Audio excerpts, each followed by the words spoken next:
السلام علیکم ورحمۃ اللہ۔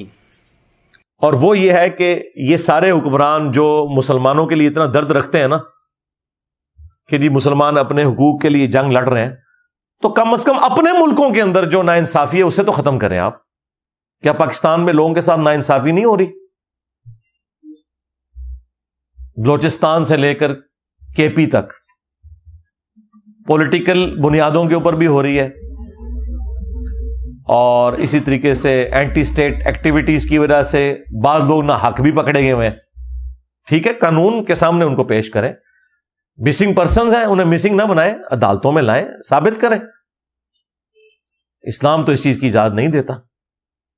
9 مئی کے بعد کئی لوگ بےچارے جو جیو فینسنگ میں آگے لوگ جن کا کوئی پی ٹی آئی سے لینا دینا ہی نہیں تھا، وہ بھی جیلوں میں سڑ رہے ہیں۔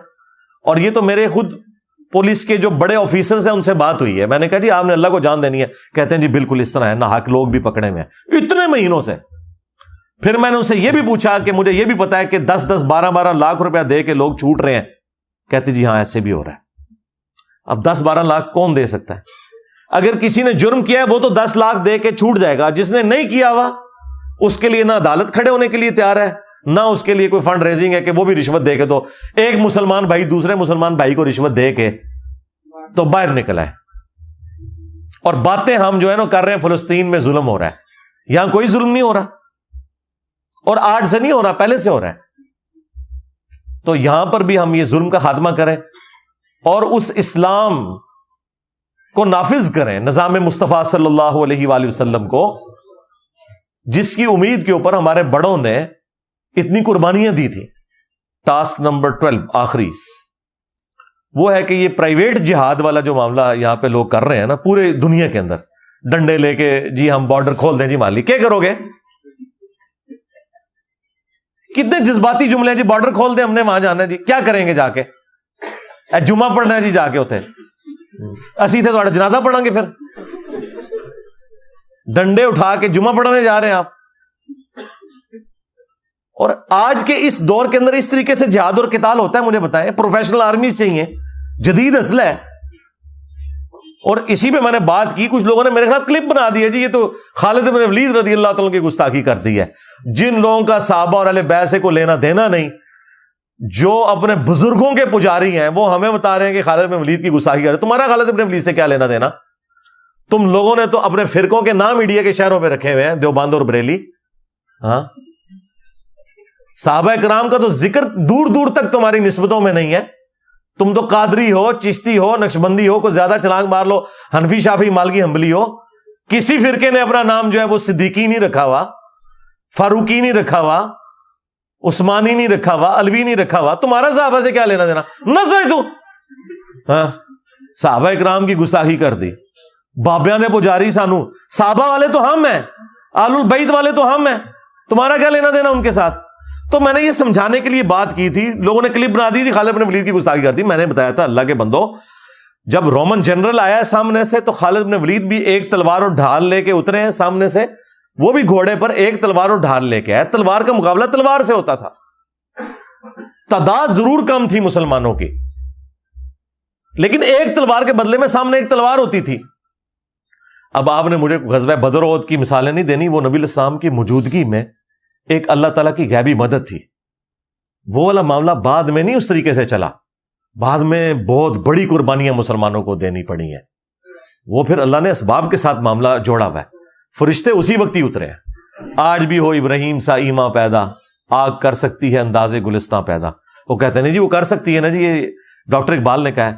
بھئی ڈاکٹر اقبال کے شعر کو میں یوں سمجھوں کہ چونکہ آج ابراہیم جیسا ایمان ہو ہی نہیں سکتا، آگ بھی ٹھنڈی ہو ہی نہیں سکتی، ابراہیم جیسا ایمان کہاں سے آ سکتا ہے؟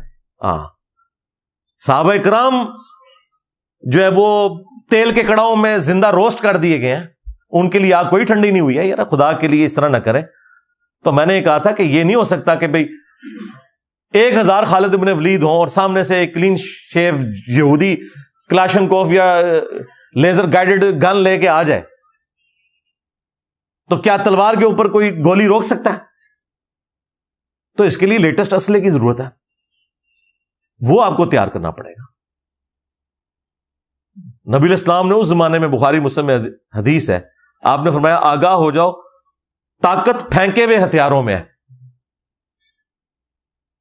آج تک یہ حدیث ویلڈ ہے اسی طریقے سے.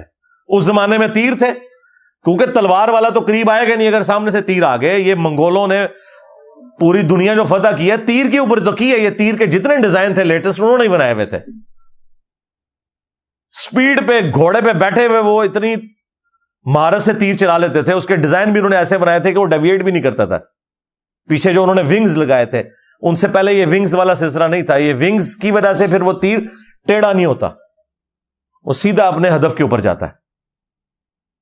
اور آج دیکھ لیں پھینکے ہوئے ہتھیار جو ہے میزائل ہیں، چاہے وہ انٹر کانٹیننٹل میزائل ہوں، بیلسٹک میزائلز ہوں، کوئی یہ سارے کے سارے پھینکے ہوئے ہتھیار ہیں. اس کے بغیر ہم کس طرح جنگیں لڑ سکتے ہیں؟ طالبان نے 20 سال تکلیف کاٹنی تھی امریکنز کی یہاں پہ اگر ان کے پاس ایئر سٹرائک ہوتی. یہ 20 ہفتوں کی بھی جنگ نہیں تھی. زمین پہ کیسے مقابلہ کر سکتے تھے امریکنز ان کا؟ کیونکہ برابر کا اسلحہ تھا. وہاں پہ بھی رشیا کا اسلحہ تھا، یہاں پہ امریکہ کا تھا. طالبان مار کھا گئے ایئر سٹرائک سے. وہ پوری کارپیٹ بمبنگ کرتے تھے، پورے علاقے وہ اوپر سے بارود گرا دیتے تھے. پھر یہ بیچارے پہاڑوں میں چلے جاتے تھے. اس وجہ سے جنگ لیٹ ہوتے ہوتے یہ تو اب ان کی اپنی اکانومی کا مسئلہ اور ان کے پولیٹیکل ایشوز ہوئے ہیں، اس لیے وہ گئے ہیں. چلیں ہمارے حق میں تو بہتر ہو گیا، لیکن یہ نہ سمجھیے گا کہ ان کے لیے کوئی مشکل تھا ادھر اور رہنا چاہتے تو رہ بھی سکتے تھے.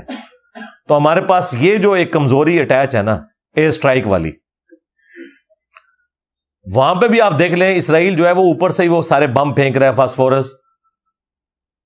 ہمارے پاس F-16 کے پورے پرزے نہیں ہیں، وہ F-35 کی بات کر رہے ہیں. تو اس طرح تو نہیں ہوگا میرے بھائی، ایسا تو نہیں ہوتا. ہاں ایسے تو نہیں ہوتا کہ نگاہ مار کے ہو جائے، کچھ نہیں ہوتا. امریکن بمباری میں سارے جتنے بڑے بڑے بزرگ ہیں ان کے مزار جو ہیں وہ سارے کے سارے وہاں پہ ٹوٹے ہیں. شہید تو میں نہیں کہنا چاہ رہا، شہید تو کوئی لال چیز ہوتی ہے، مزار تو ہے ہی غلط.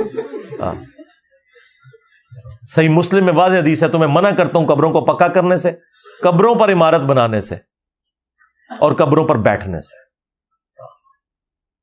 تو میرے بھائی یہ جب ہم لوگوں کو کہہ رہے ہیں کہ یار تیاری کرو، سائنس میں آگے جاؤ، وہ کہہ رہی خالد بن ولید کی توہین ہو گئی ہے. اس قوم کی سمجھدانی آپ دیکھ لیں اتنی سی ہے.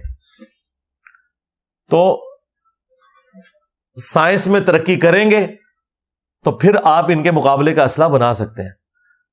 آپ کو پتا ہے کہ 1/4 نوبیل پرائز جو ہے یہودیوں کے پاس ہے،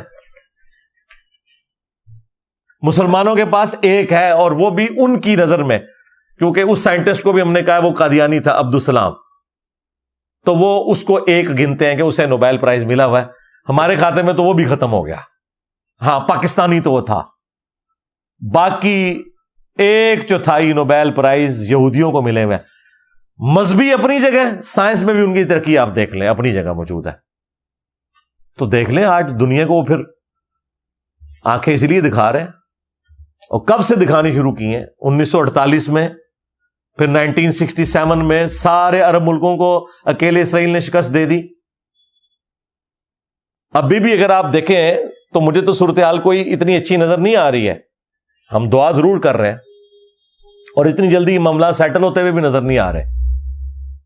تو اگر طاقت ہوگی، ہم سائنس اور ٹیکنالوجی میں ترقی کریں گے تو پھر انشاءاللہ تعالی ہم اپنے مسلمان بھائیوں کے لیے ویسی مدد کر سکتے ہیں جو آرمڈ کنفلکٹ میں مدد کی ضرورت ہے.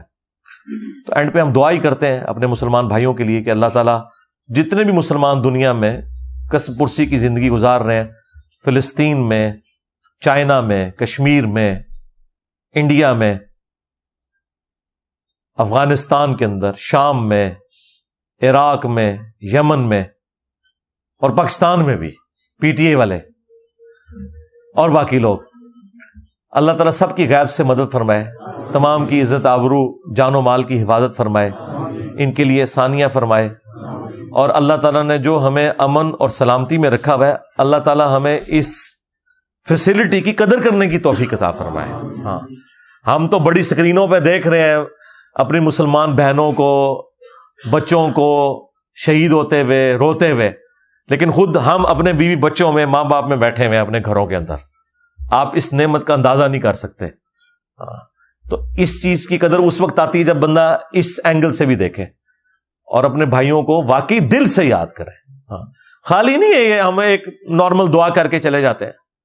یا تو میں نے ایک نارمل دعا کی ہے، یہ ہر بندے نے انڈیویجولی اپنی دعا کرنی ہے اکیلے میں اللہ تعالیٰ کے سامنے. جس طرح جب کسی کی ماں یا بیوی یا کوئی بچہ زندگی موت کی کشمکش میں وینٹیلیٹر کے اوپر چڑھا ہوا ہے نا، اس وقت جو اندر سے آواز نکلتی ہے نا، وہ والی دعائیں چاہیے مسلمانوں کی. ہاں، اور دعاؤں میں اثر ہے انشاءاللہ تعالی. مزید ویڈیو دیکھنے کے لیے ہمارے YouTube چینل کو سبسکرائب کریں.